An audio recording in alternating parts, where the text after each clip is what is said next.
which is a new global advisory firm that is advising governments and corporates on the transition to net zero, also establishing new natural capital funds, and then my role is to be innovating and looking at community-led nature-based climate solutions. Previously spent more than 20 years living and working in the Kimberley with the Kimberley Land Council. I'm working very closely with lots of you on fire management and also on the North Kimberley Savanna fire projects. And also a member of the International Savanna Fire Management Project team, which we'll hear a bit more about tomorrow. I'll start by just acknowledging the country where I am here on the Kulin Nations in Boonwurrung country in Melbourne, Australia, and acknowledge all of the elders and their wisdom, and many of those people from across Australia that have brought us together into this space, the leaders of today, and particularly the future generations that we are all collaborating and doing this work for their benefit. And as I mentioned earlier, the purpose of this session is to learn more about the DFE's Bushfire Centre for Excellence and to reflect on what makes a strong partnership and really those strong partnerships between community and government. So as we're hearing from the team, it'd be great, and you're listening to the presentation, it'd be really great to post your questions in the chat box. We'll have time at the end for about 3 questions, but all of the questions, as I noted, will be recorded and provided to DFEs, which will help them to think about and shape their Centre for Excellence as they move forward. And then the final part of our time together, we'll have a discussion about what works well in fire management partnerships, and think about some of the strengths, some of the weaknesses, and what can be done to overcome them. We're aiming for about 15 minutes for that discussion.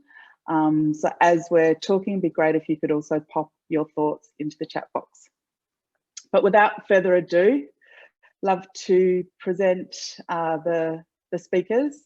John Tillman is the Chief Superintendent of the Department of Fire and Emergency Services in Western Australia for the Rural Fire Division, and he's charged with establishing the Bushfire Centre for Excellence. We also have Bec Pianta, she's the Manager of Knowledge and Engagement. Wayne Davis, who leads the Traditional Fire Management Program, and he is from Central Australia.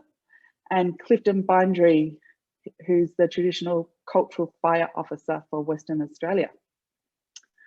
So Bec, if you're there, you can share your screen and we can listen to your presentation. Are you there, Bec?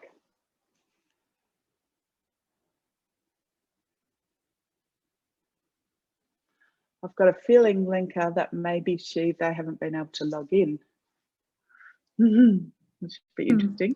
I'll follow that up. I'll follow that up. They've not ended up in the session, which is why I was kind of looking around as I was talking before.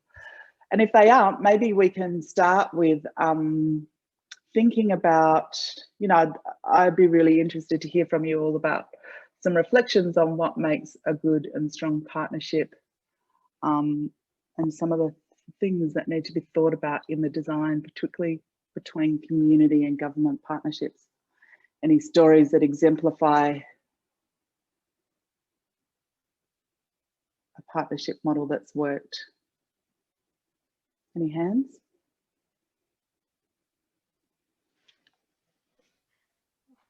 What made a volunteer response?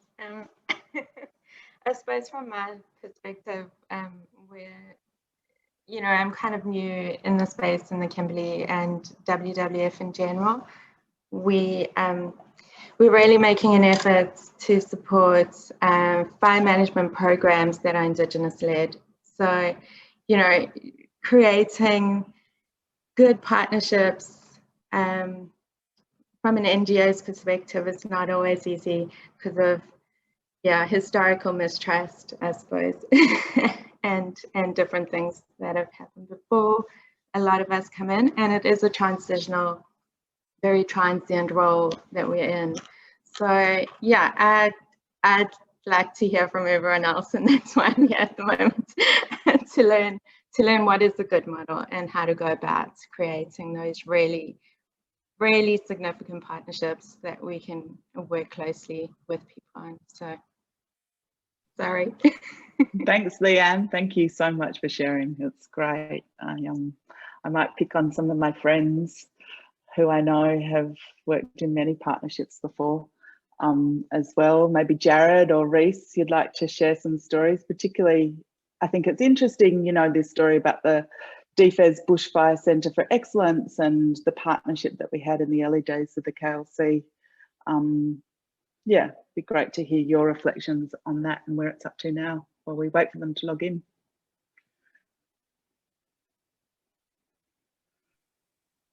Well, Larry, Jared here. Hi. I just think when you think back, like undertaking a fire management program involves an enormous diversity of skills. But when you start jotting everything down, and they're part of the partnership, it's really just identifying your kind of strengths and weaknesses, and where those other partners have strengths and can contribute, and just be sort of clear from the outset how you're sort of going to work together and how it fits. So just sort of an equal footing where everybody knows their role, what they're doing, how they contribute to the greater good. And yeah, I think there's been quite a good example, fair few examples over many years of those types of projects operating. And think through all that early work in the development of WALFA. There's a whole variety of different partnerships there in the Kimberley, through the early development of those projects with the relationships between the different Aboriginal corporations, the Land Council, some of the funding providers, the training providers. It's quite a large diversity, yeah. And everybody brings something a bit different. So acknowledging the strengths that everybody contributes to the partnership as being really critical to success. That's what I heard from that example. Yeah. Thanks, Jared. Deb, Sparks, is that you? Are you guys ready to present?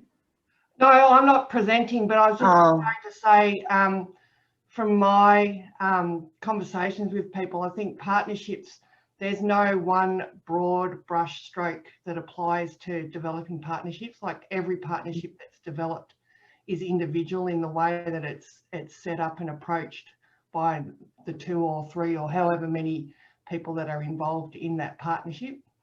So that's just my views of the world. Yeah, great. Thank you, Deb. I think, has anybody else got reflections on what makes a great partnership?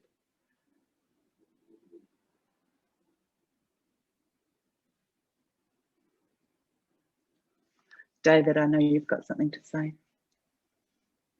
Or Rosie, I can see you've unmuted yourself.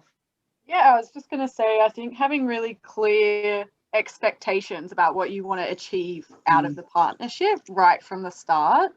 I think that's key. One of the key things. Great. Thank you, Rosie. I think, that's really important. What those clear expectations and also understanding what you can and can't, like what your boundaries are, what you can and can't do. Yeah. Yep. Lenka's just saying about 2 more minutes and they'll be online. So we've got time for a couple more reflections, which is a really nice way to start this session, I think, because we can, as we go through, start to listen to some of these reflections and how in the case study they're presented. So has anyone else got any thoughts? Melissa? Yeah, I was just going to comment that one of the key things is finding common ground. So working with organisations with very different goals or different ideas, it's important to find that common ground and those common interests and build the relationships based on that. Great, thanks, Melissa.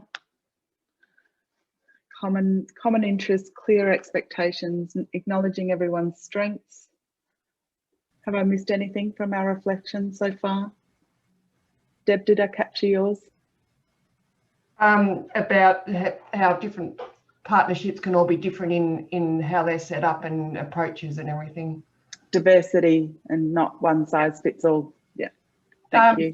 Just a point on that about the finding the common ground and interest. I did a collaboration workshop and it was looking at how, you know, sort of, it's more from a community consultation sort of aspect, but, you know, you might have this person, there's a mountain with their values A that they're arguing, and then this person's values, you know, B values. But if you start to dig down into the mountain, you can very often find underlying interests that are driving those really specific points that the people are putting across in what they want to achieve. Yeah. So really getting to the basis of what the values are and what the intentions of each partner is and what they bring to the table. Yeah. And then that kind of celebrating and embracing the diversity and acknowledging that what you do in one community might not necessarily translate to another. And it's a bit hard to explain that over Zoom with my hands, but yeah. I'm willing to send people more details if they're interested. That'd be awesome. Yeah, if there's anything on the web as well, you're very welcome to pop it in the chat box too. Does anyone else, while we're waiting for the team to log in, have any stories or reflections to share? Livia. Yes, I would like. Yes. Hi, everyone. I'm here in Brazil, so we're already almost 11 p.m. I'm very glad to join you. Yes.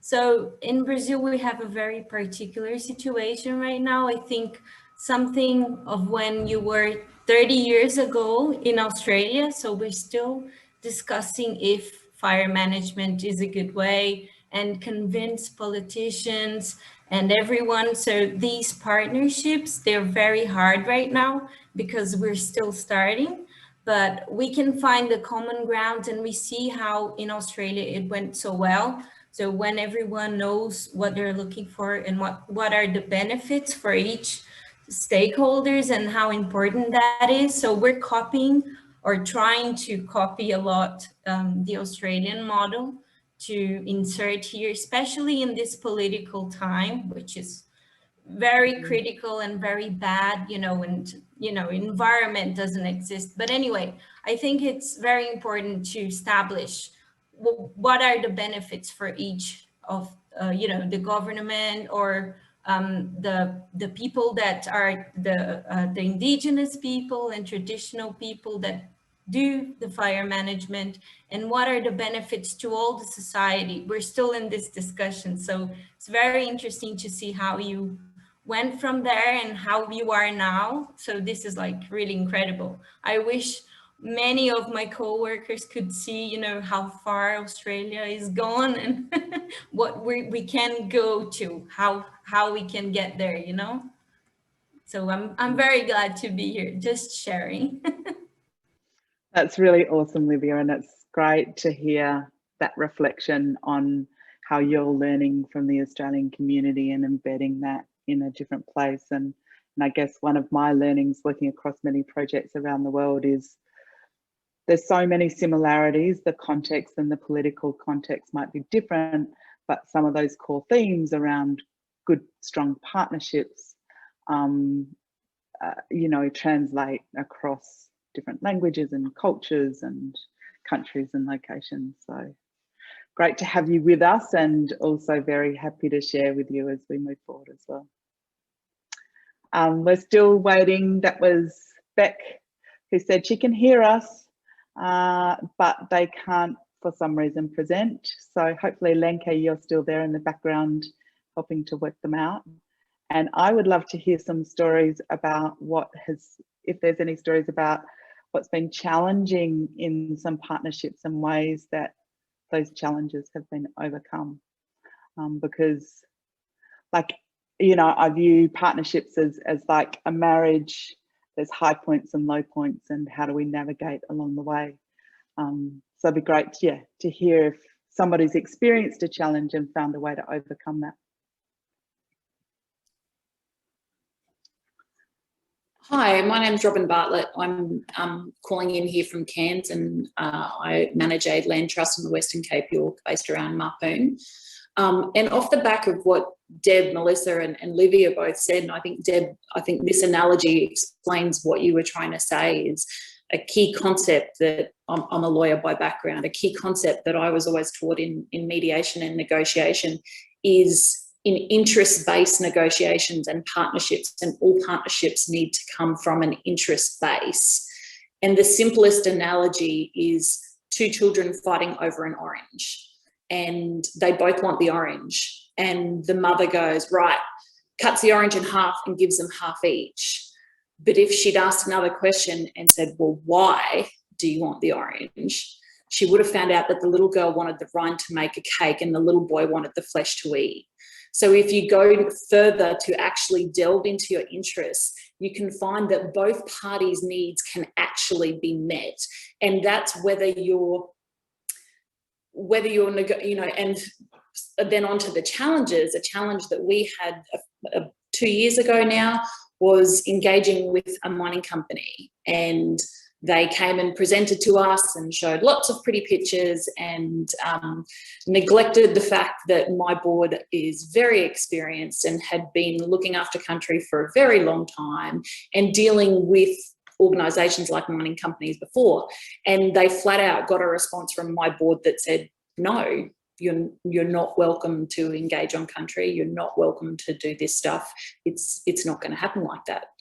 And it kind of felt like it was the first time anyone had ever said no to this major global mining company in the Western Cape York.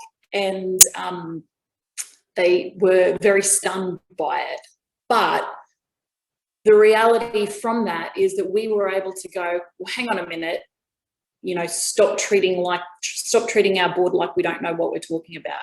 We don't want your pretty pictures. We want your schedule of works. We want to know all the things that you intend to do, and don't glaze over the top of it and give us the pretty picture. We want the detail.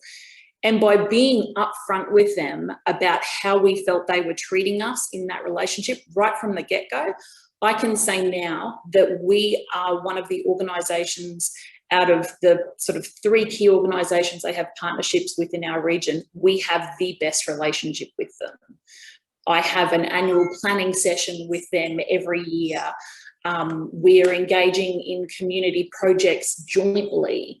So by hitting that challenge head on and not being afraid to go, hang on, our interest in this is protecting country for these reasons and engaging in doing this. By being completely upfront about it, it was transformational to our relationship with them and what we can achieve in the community in the future. Really powerful story. Thank you, Robin, for sharing that. I think learning from those, points of resilience and understanding that the strength in saying no and what that can lead to is a really powerful story. So thank you for sharing. Bec, are you with us? I saw you a moment ago on the screen with Clifton. Yes, good morning. Can you hear us? We can. Would you like me to introduce everyone now that you're all with us again? That would be lovely, thank you. Wonderful, great that you could join us and that the technology's worked. That's right, we were sitting in the waiting room, but we're glad that you let us in. Great. And the great thing about that was we got to have a discussion about good partnerships and some of the challenges and ways that they've been overcome, so we can all reflect on and think about those points as you present and hopefully have some good feedback for you at the end. But without further ado, John Tillman is the Chief Superintendent of DFES Rural Fire Division and is charged with establishing the Bushfire Centre for Excellence. Bec is the Manager of Knowledge and Engagement. Wayne Davis leads the Traditional Fire Program, and he is from Central Australia. And Clifton Bieundurry is the Traditional and Cultural Fire Officer from Western Australia. And nice to see you, Clifton, again. So I'll hand over to you all to present your case study. Thank you, and thank you very much for allowing us to speak at the Savanna Fire Forum, and finally being able to get on the screen for you, which is great. Before I speak, I'm just going to ask Cliff just to do an acknowledgement of the country we're speaking on today, if that's okay, Cliff? Yes. Hello. I'd like to do an acknowledgement to country because we are in Pinjarra country down at Pinjarra. On behalf of the elders past and present, I'd like to welcome you all to our presentation. And thank you for coming. Welcome. Thanks very much, Cliff.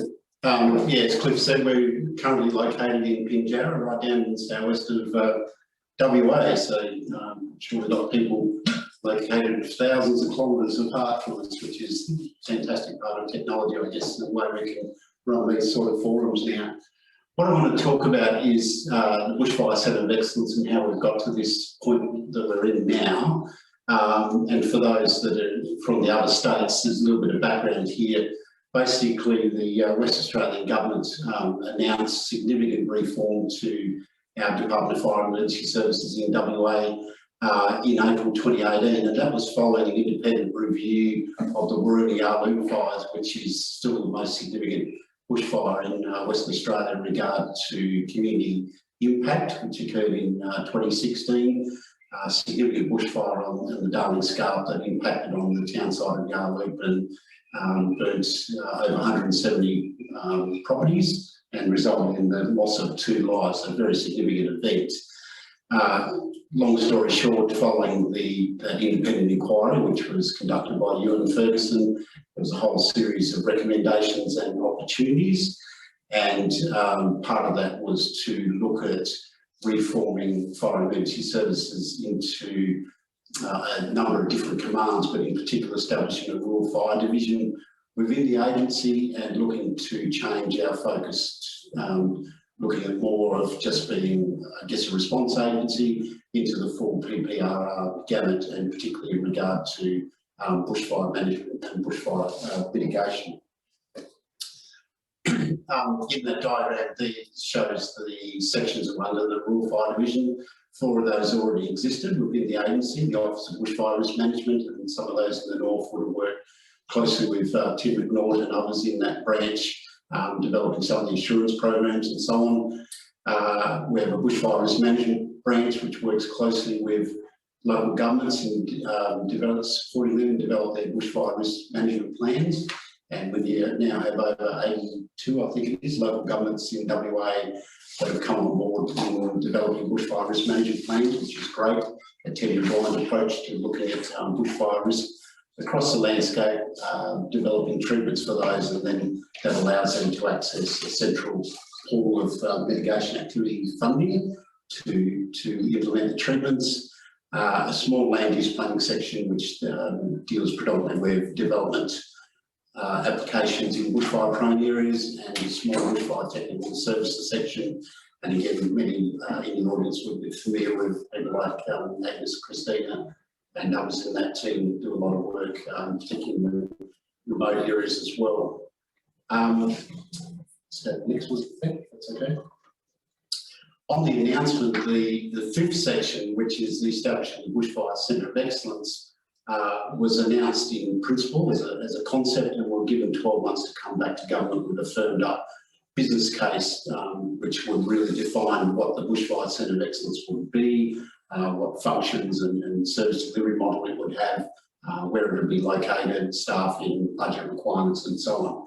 So that's the journey we've been on, I guess, for the last 18 months or so to get to the point where we are. Part of that process was to engage as widely as we could with a whole range of stakeholders to, I guess, test the concept of establishing a West Australian Bushfire Centre of Excellence and test the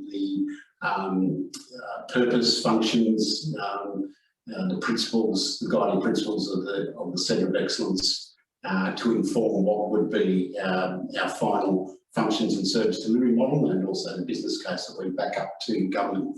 Part of that process, as you see there, we engage with over 500 stakeholders in the bushfire management sector.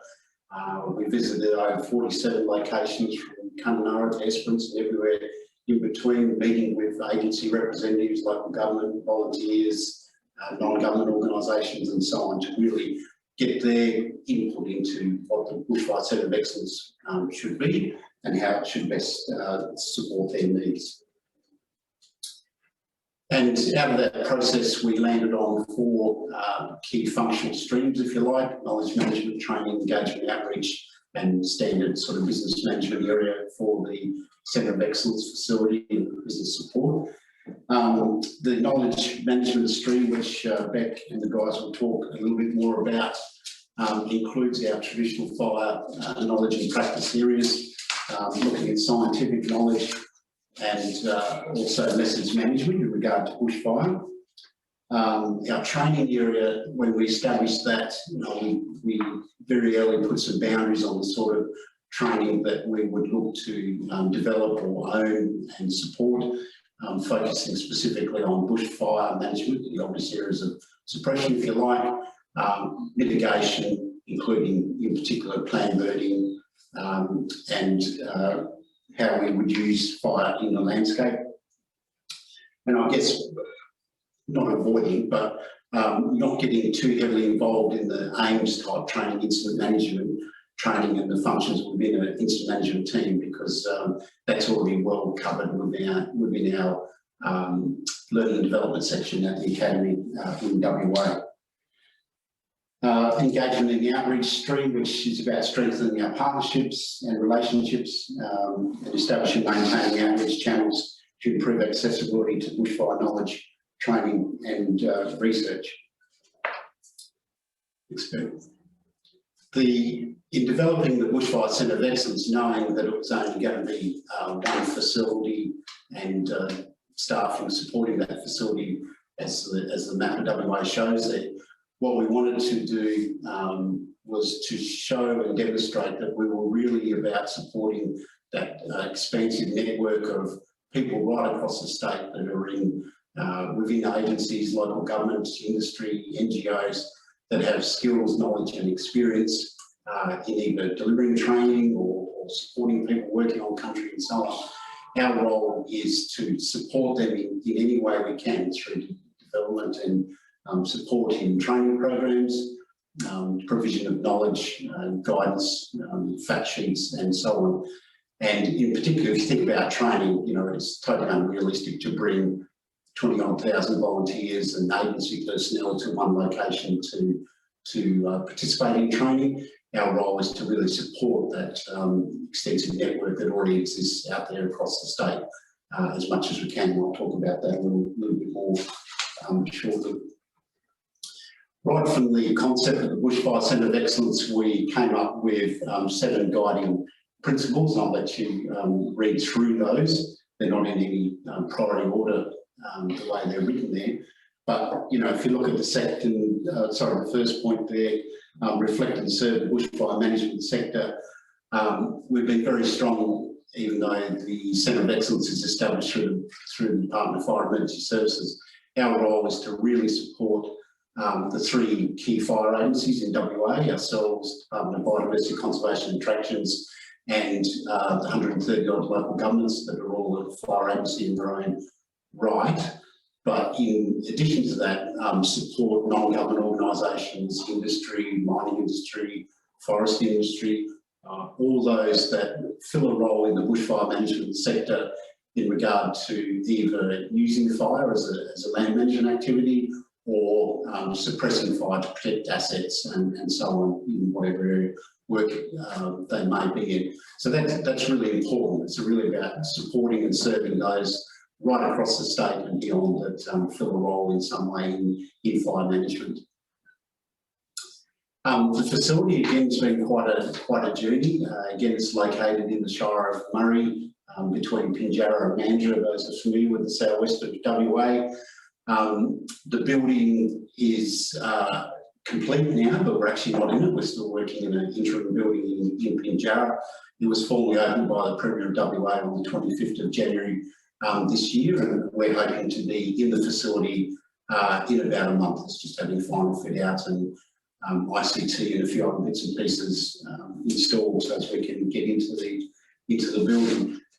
It's a magnificent building. It's called Karla Katitjin, named by the local Bieundurry community. We gave them the naming rights.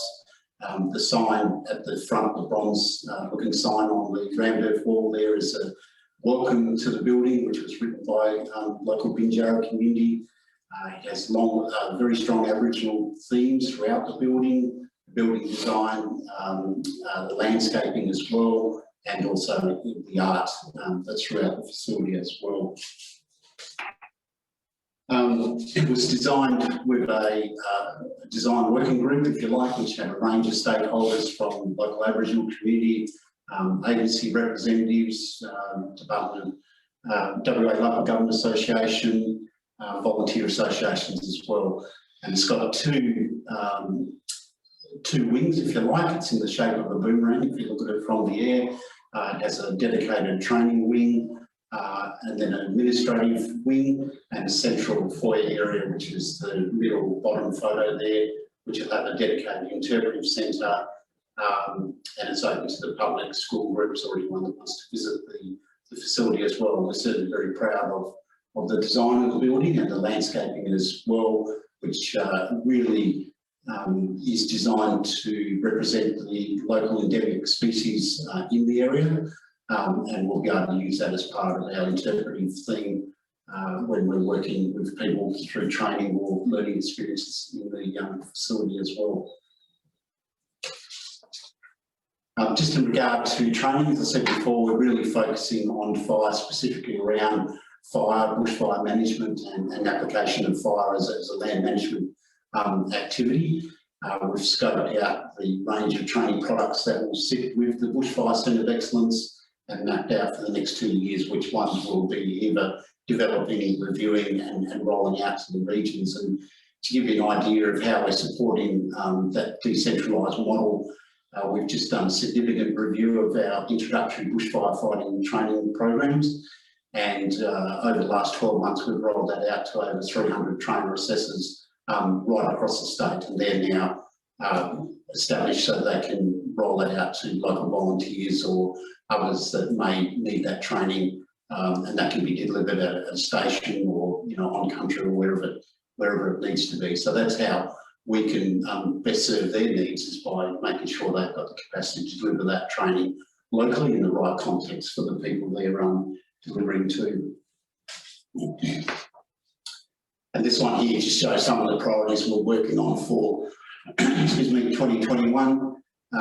You can see some of the new courses there we're working on. Assist with planned burning, which would be the base level or introductory level to anyone that's involved in planning and burning, not necessarily doing the planning or writing burn prescriptions, but so as people clearly understand what their role is when they're asked to go and assist at a planned burn.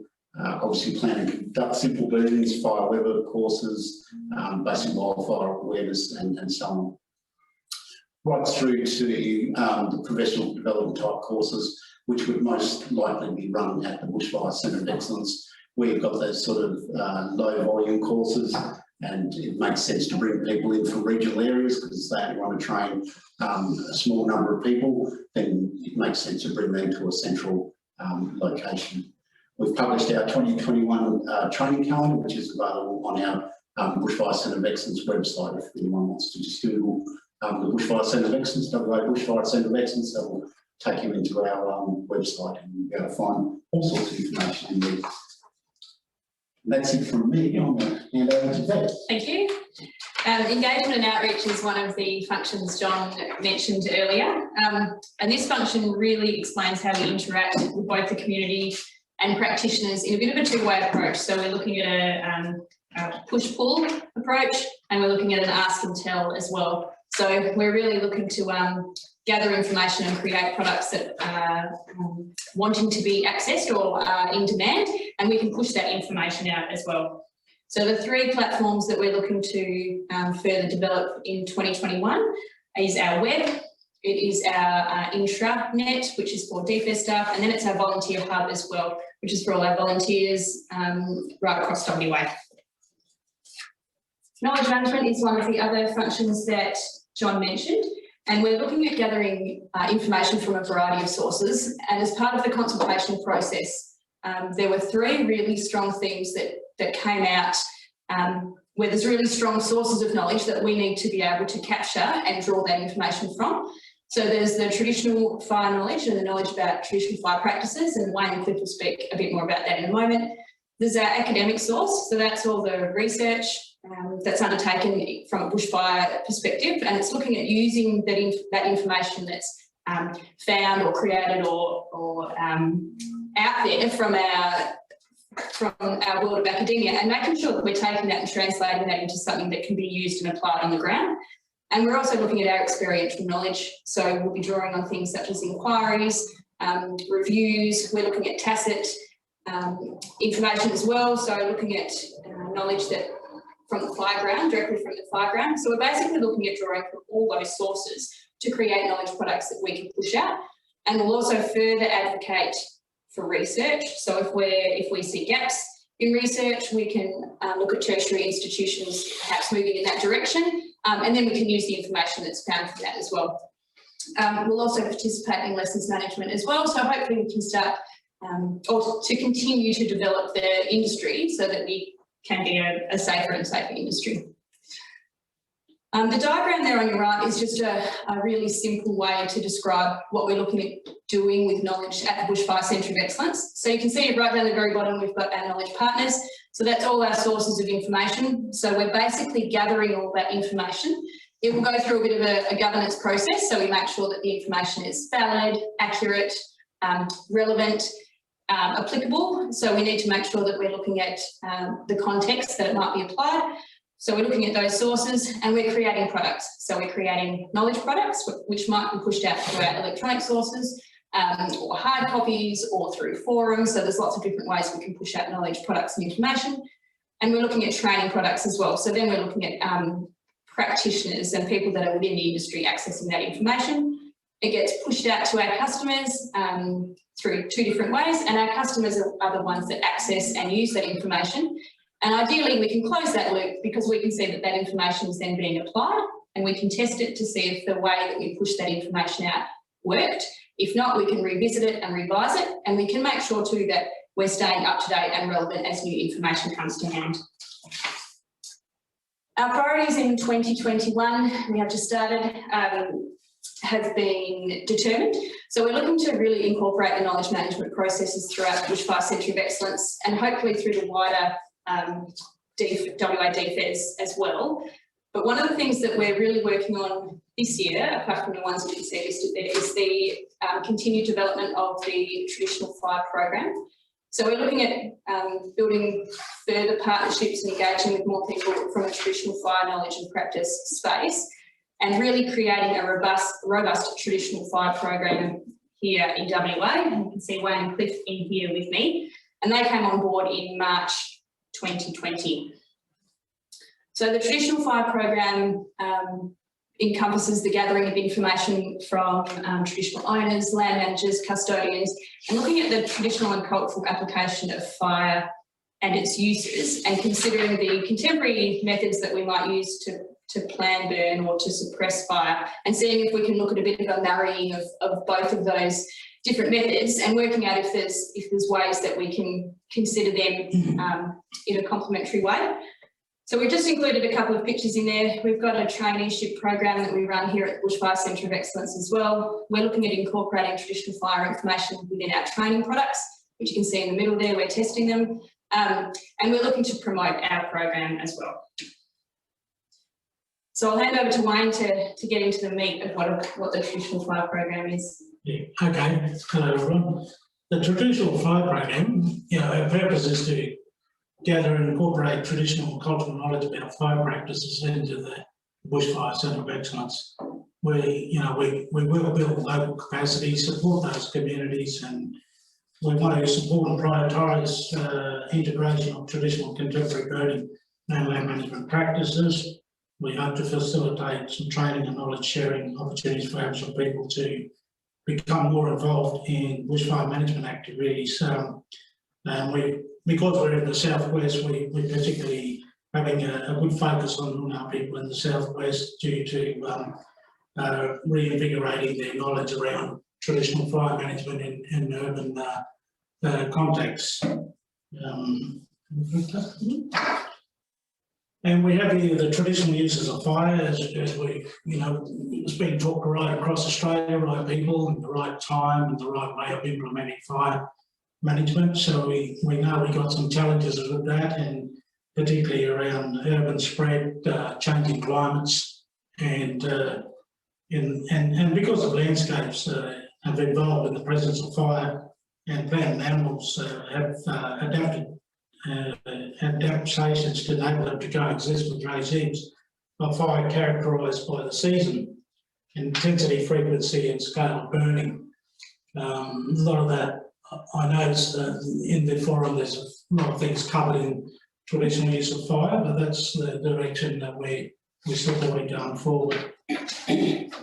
The contemporary uses of fire, we want to ensure contemporary burning practices are being adapted, and we're doing that. We're sharing cultural and contemporary fire knowledge, which will assist in developing adaptable fire and land management practices, supporting the cultural methods that will integrate with complementary methodologies.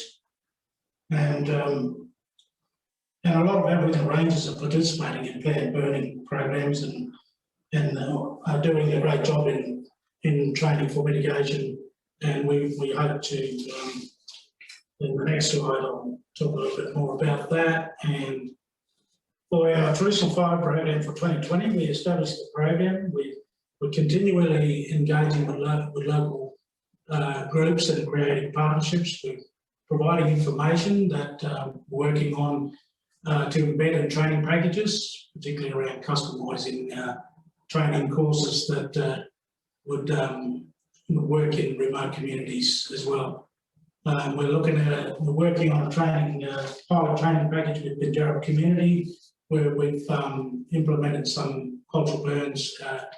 There's a couple of cells at a time. We're working with the local traditional owners on that hectare land. It's smack in the middle of the township, and we're very committed to engaging with those traditional owners to help share two-way learning, and it's about restoring Aboriginal people's reconnection to country too, and gathering and incorporating and advocating cultural burning knowledge, so we can have create a hybrid of these principles with contemporary techniques to benefit the use of fire in the context of today's landscapes.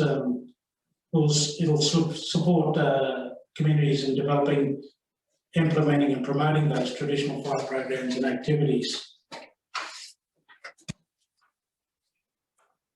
So, as I mentioned previously, we are continuing our engagement with traditional custodians, land managers and local communities.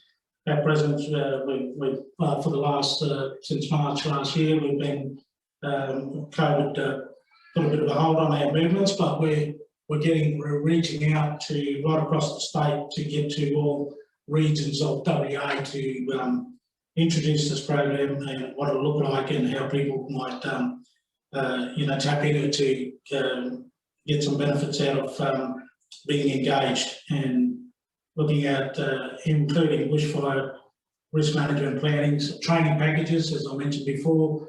Part of my role is to look at those training packages, to put some cultural context in those, to share with our local bushfire brigades and volunteers. Developing a gap analysis as part of our journey is to find out what are the gaps out there. There's a lot of good ranger programs and a lot of good stuff going up north. There's a lot of new stuff that's starting to happen down the southwest, still coming into the scene of cultural burning and using contemporary methods in urban context with all those challenges previously mentioned.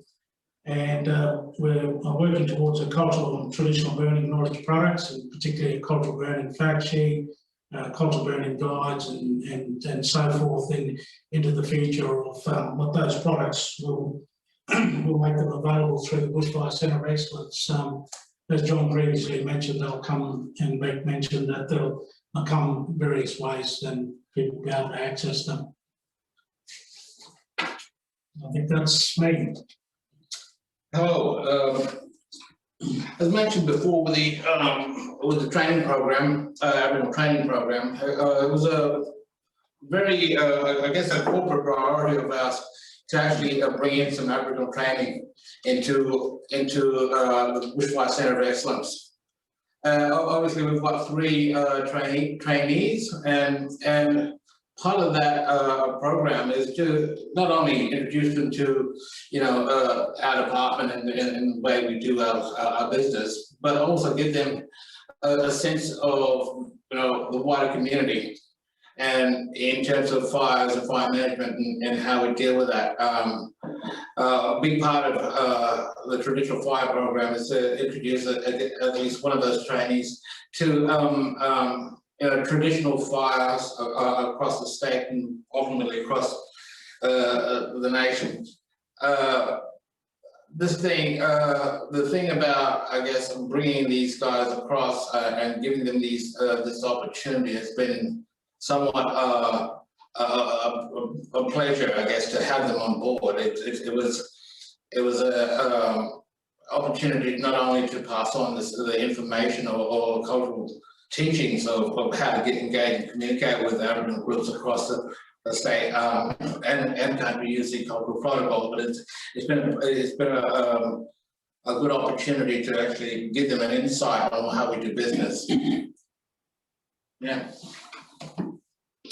I might thank you all, very conscious of our time and that we will be ripped back into the main conference room soon. And there has been some great questions in the chat, many people saying, how can we do some partnership work with you? So I'll make sure we get to follow up on those.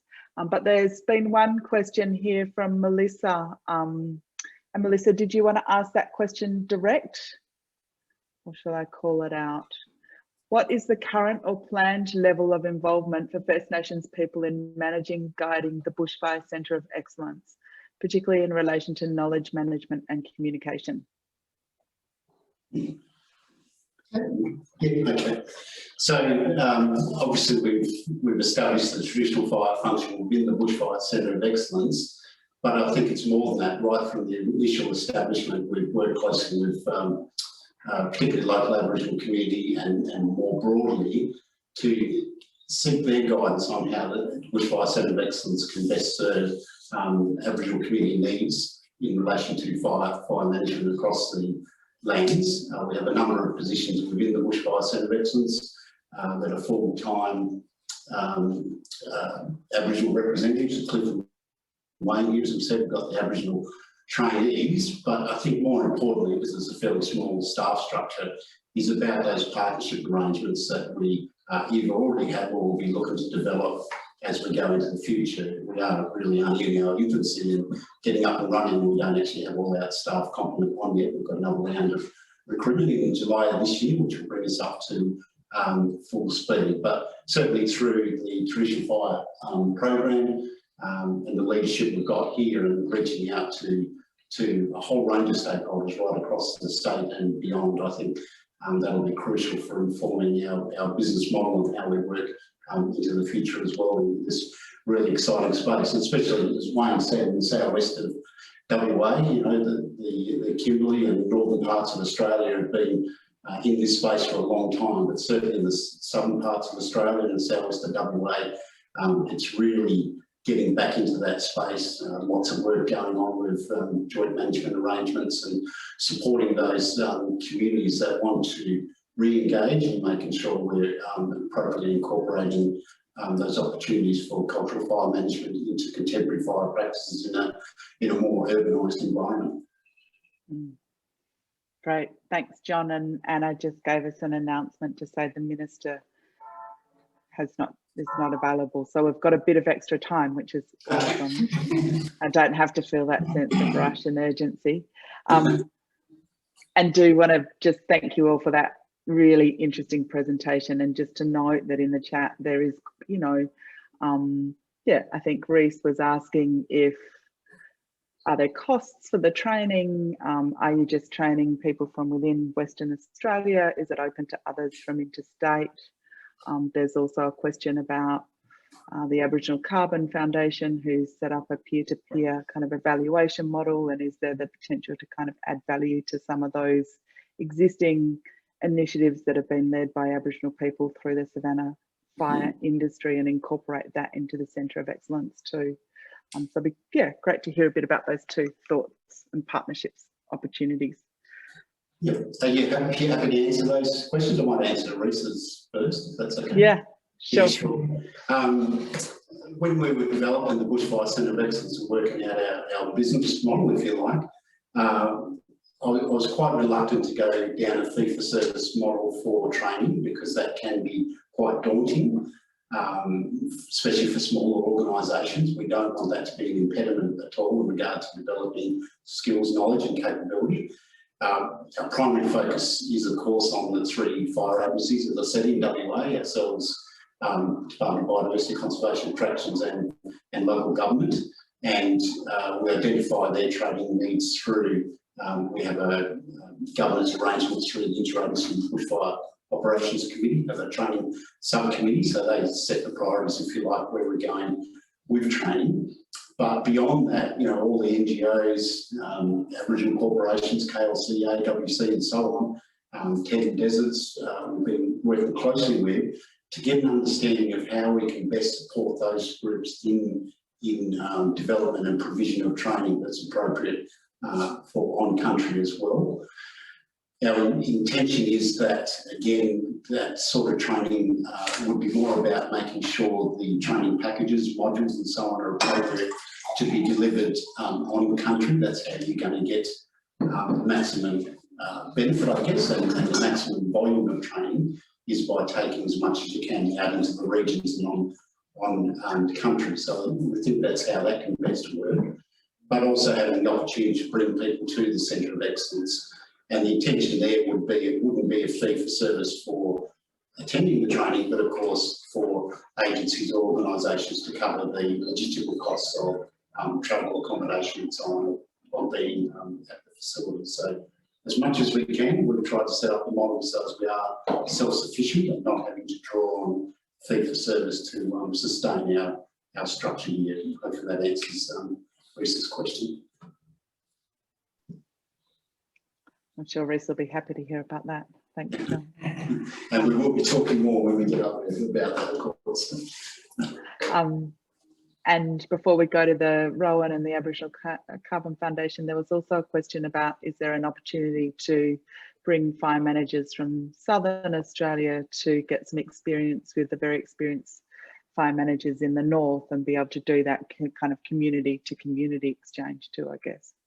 Yeah, absolutely. So it's, again, it's not about just bringing everyone here and you know, certainly don't want to give the impression we you know, the panacea of knowledge about traditional fire management. It's not about that at all. It's more about facilitating and coordinating those opportunities. And if it means taking people from the south of the country to the north to get those opportunities, then we need to be doing that, whether it's formal training or just that sort of exchange to get the practical on-country experience of being involved in, you know, application of fire at the right time. And also vice versa, I guess, because we want some Noongar people to, you know, they might get some experience up north because the guys are, you know, our rangers up there are pretty well equipped. They've got a lot of good training. They've, you know, they know their business really well. So it's about, you know, supporting that ongoing and giving the opportunities for ranger exchange, study tours, whatever you might call it. But it's to give people variations of different ways of, you know, bringing in fire management, whether it's traditional, contemporary uses. And, you know, from my experience, people, Aboriginal people are moving more into contemporary. They're hanging on to traditional components of traditional and cultural burning, which is great. We still need to keep that in there. And just, yeah, so that, you know, in our planning, we've thought about how some of these exchanges might take place. And it's early days for us, but we're still trying to work out how that might work. We've got some new Noongar ranger groups coming on the scene now due to government funding. A lot of them are brand new, still need some kind of support and direction of where they want to go if they've, to do any fire management, and we certainly are working towards supporting that. I think also just in regard to drawing on that knowledge and experience from areas that have been working in this space for a long time, so that we can help support and guide areas that might be just, kicking off, if you like, so they don't fall into typical bear traps and, learn from what's worked well in particular areas, those practices that work well, whether it's structures, procedures, guidelines, whatever that we can learn from, draw from, and help, promote those through the Bushfire Centre of Excellence as well. Sharing opportunity, I guess, is what we want to do. And do you think there'll be an opportunity for, this is a personal question, very keen to hear about, an opportunity for government fire officers and volunteer firefighters to actually be learning from cultural fire managers on country as well, so that you do get that really great two-way knowledge exchange? Oh, absolutely. I think that's the only way you're going to build up that experience and capacity, over time, and to be able to do it in a reasonably short time frame. And that's part of my role as well, is to look at those training packages, what is being delivered, embedding the cultural components of cultural burning, so it's easy for people to understand. We're doing it in a cultural way.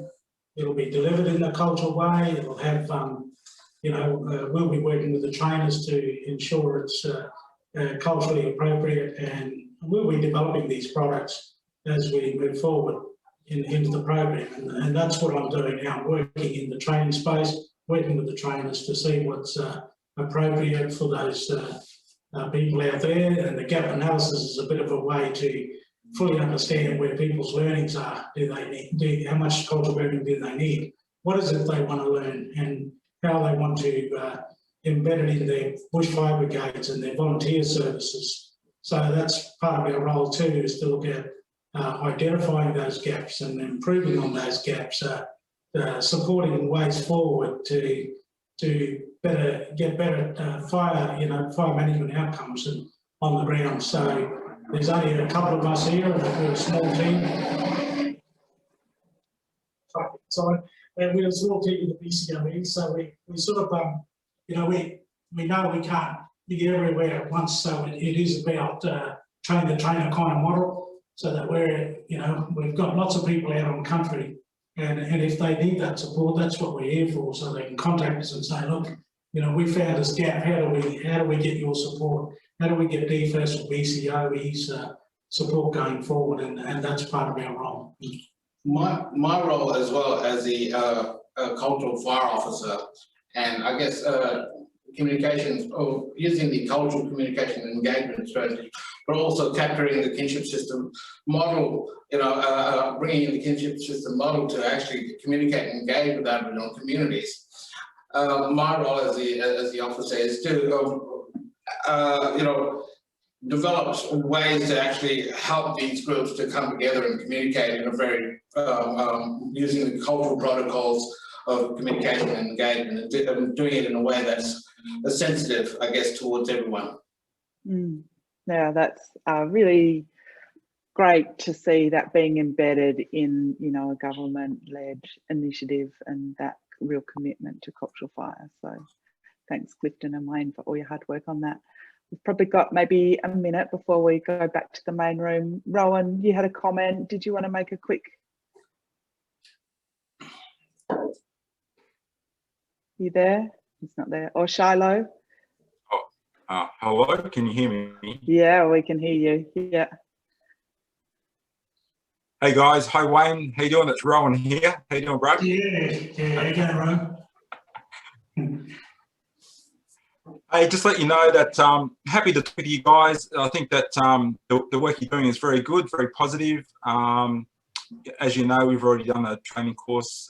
They're different, but I'm happy to support and encourage you guys. So give us a bell after the conference. Yeah, and just to mention, Rowan, I've been in touch with Hugh, who works in the Desert Knowledge, or in the Centre for Appropriate Technology. He's been talking to me more recently about the area up in Kununurra and up in the Kimberley area, particularly around, you know, the carbon farming training. So I've been sharing that out to the organisations to you know, get in contact with you. I believe there's a connection with yourself there. So, but yeah, just let you know that that's people are starting to make contact, talking to us about these other opportunities. So yeah, definitely we can have a yarn after going forward. That's great. And I guess before we go Yeah, back great. in, Yep, well done. Keep up the work. Yeah. Just for the team there, you know, I don't know if you heard the discussion that we had at the beginning of the session was really that reflection on what makes for a great partnership. And so some of the feedback that we got from everyone and heard some great stories is developing clear expectations. So really finding that common ground when you're working with different communities, clearly identifying what you bring to that partnership, what the community contributes to that partnership, identifying what your strengths are, but also what your weaknesses are and the points where you can't compromise on.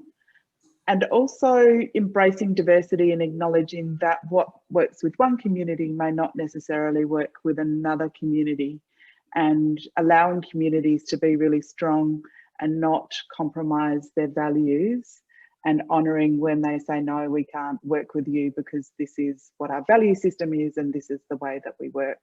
And that sometimes when that happens, it can actually lead to transformation